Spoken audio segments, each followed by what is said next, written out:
all the positivity out of Daniel's workouts in Louisiana. Brian Kelly oddly said he's going to be making plays for Washington. I had a lean that it was going to be Daniels. I don't think anything's finalized, but how about the video of early on in the pro day when he's walking around with the basketball and then he sees Adam Peters and they like immediately go and dap each other up. Like, seems like everything's cool down there in Baton Rouge. It reminded me of when we were down in Waco for the RG3 Pro Day, and he was walking around with a football under his arm, and he walked by Mike Shanahan, and Shanny like playfully like tried to punch it out, and the two of them shared like a giggle. It was very kismet. It felt very much the same thing there. It was interesting to watch kind of the interactions on Pro Day and to watch him go out there and throw. I loved his enthusiasm and excitement for the other guys that were there, hyping up Malik Neighbors after the 40-yard dash. He just seems like a guy out there, having fun and doing fun things with his friends. To me, it feels like Washington's calling Baton Rouge here in about a month. Does it feel similar? Yeah, I think it feels similar. I like the thoroughness that the front office is using, going to LA, going up to Michigan, down to Baton Rouge, over to Carolina, kind of checking all these guys out. But I've been on Jayden Daniels for a while. You're all in. You're all in.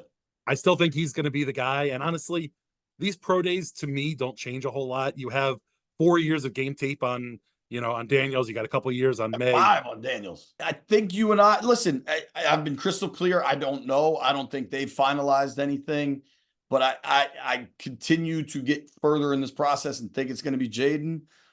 Maybe they can trade. Maybe it's JJ. Maybe it's Drake. Like, I'm not ruling anything out, but if I'm dealing chips out, I think I'm at 80, 85 on Jayden, which is kind of consistent with where I've been. I don't know if that sounds about right to you, but that sounds about right to me. It's kind of just hurry up and wait at this point. Nothing is done. I keep circling back to the Raiders for Antonio Pierce to talk about how much he thinks Jayden Daniels is going to be a star. And like, it seems like the Raiders would want to make a move. And if that move isn't happening, like if Vegas didn't go into 3, where New England has been very clear that they're open for business, it just tells me that they know they can't get Jayden. And honestly, if they love Jayden as much as they're kind of talking about, the Commanders have an opportunity to just drive that price up. If I don't think that there's a real scenario where, they're going to get kind of the 3 1s and 2 2s or whatever, kind of the RG3 type trade was back in the day.